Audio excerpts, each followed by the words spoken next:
Salut à tous, aujourd'hui on se retrouve pour une critique de 3 films que j'ai pu voir cette semaine. Avec les examens et pas mal de trucs, j'ai pas eu l'occasion dernièrement d'aller au cinéma.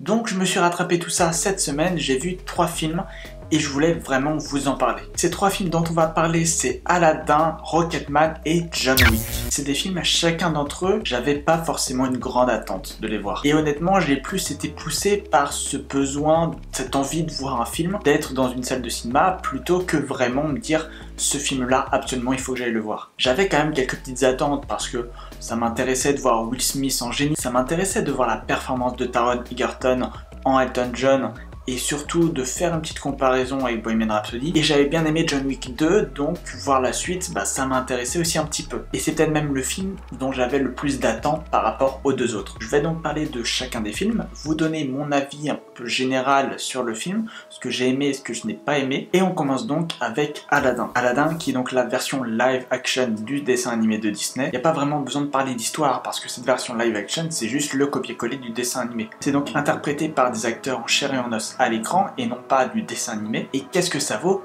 Moi j'ai bien aimé. C'est vraiment un film, et je l'ai dit sur Twitter, qui coche vraiment toutes les cases de ce pourquoi je vais voir un film au cinéma. Parce que c'est un film où on passe un très bon moment, c'est un film qui est lumineux, c'est un film pendant 2 heures, tu vas tout oublier, tu vas te concentrer sur le film, tu vas le vivre, et tu vas en ressortir vraiment ébloui. Et personnellement c'est pour ça que je vais au cinéma. Peu importe après les défauts qu'il peut y avoir sur le film, j'ai passé un très bon moment. Et vraiment, Will Smith y est pour beaucoup. Parce que c'est vraiment lui qui porte le film. Et je trouve ce choix de casting vraiment excellent. Comparé à Mena Massoud qui est pas mal dans le rôle, au niveau esthétique, mais qui est en dessous par rapport aussi à Naomi Scott, qui vraiment est magnifique et qui est une superbe Jasmine. Un petit défaut également de ce film, c'est le personnage de Jafar, dont j'aurais bien aimé avoir un acteur qui soit un peu plus adulte, qui fasse un peu plus menaçant. Parce qu'on sent que ce Jafar est un méchant, mais il n'est pas un méchant aussi cruel qu'on aurait pu le penser. Donc oui, clairement, Aladdin n'est pas parfait,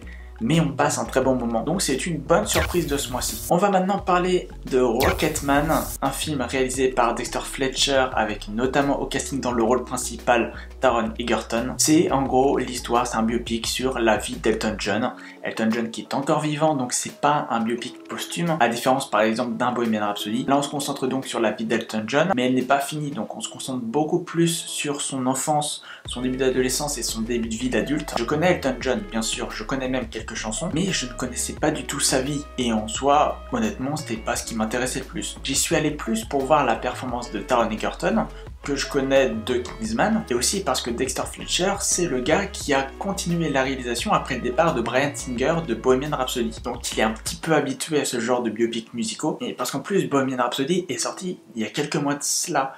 Il a en plus raflé beaucoup de prix, et même si Rocketman m'intéressait beaucoup moins que Bohemian Rhapsody au départ, et je dois dire que Rocketman m'a beaucoup plus transporté que Bohemian Rhapsody. Parce que dans Bohemian Rhapsody, toutes les musiques sont super cool, elles sont entraînantes, elles sont géniales. Et il y a beaucoup moins ça dans Rocketman.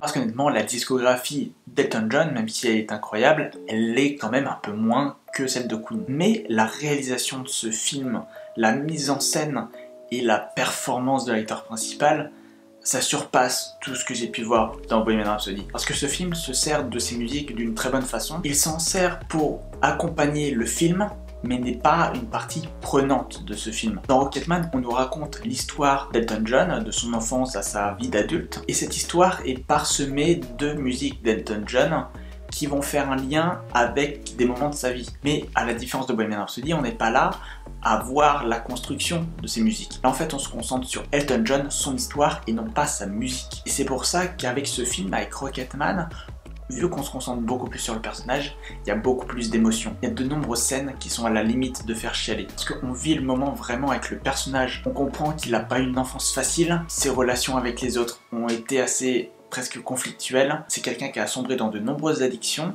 c'est quelqu'un finalement de très malheureux, et c'est quelque chose qui est très bien retranscrit par un Taron Egerton qui est magistral. Il n'y a pas d'autre mot.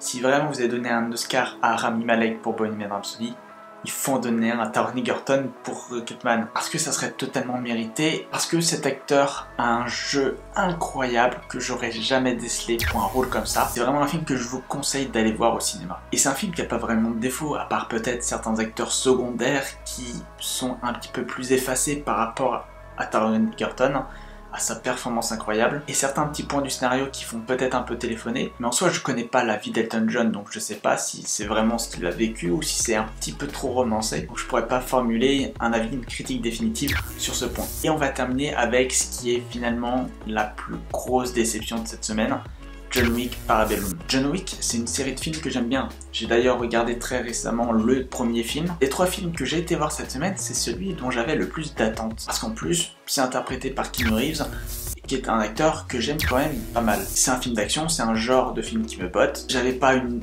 hype immense à aller voir ce film, mais ça m'intéressait quand même de le voir. J'étais quand même intrigué. Et au final, bah, c'est un bon film.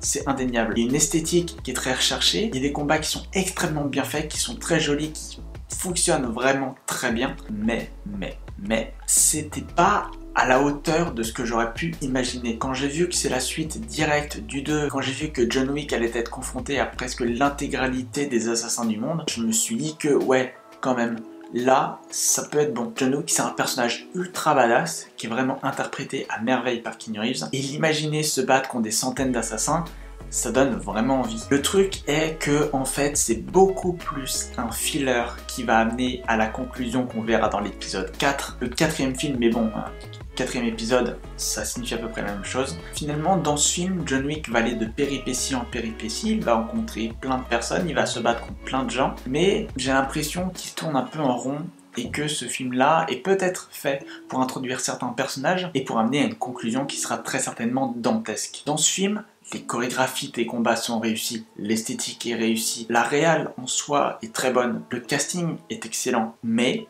ça sonne trop comme un filler, ça sonne trop comme un épisode de série télé et pas vraiment comme un film qui va se suffire à lui-même. J'ai trop ressenti cet effet de boucle pour être vraiment comblé par ce film. Et c'est vraiment quelque chose que je trouve assez dommage. En tout cas, c'est toujours très marrant de voir que la licence John Wick fait appel à des acteurs de Game of Thrones. Dans le premier film, on avait la présence d'Alfie Allen, cette fois-ci c'est Jerome Flynn. C'est assez marrant parce que depuis que je me suis mis à Game of Thrones, c'est quelque chose que je vois beaucoup plus et que j'avais pas du tout tilté au départ. Donc voilà pour cette vidéo critique de 3 films, des 3 films que j'ai été voir cette semaine. N'hésitez pas à me dire si ce format de vidéo, de faire une critique sur plusieurs films et pas de me concentrer sur un seul, dites-moi si ça vous plaît. N'hésitez pas, si c'est le cas, à mettre un pouce bleu. On se retrouve très vite pour de nouvelles vidéos sur le cinéma, de nouvelles critiques de films et plein d'autres choses. Mais en attendant, vous le savez, portez-vous bien. Ciao.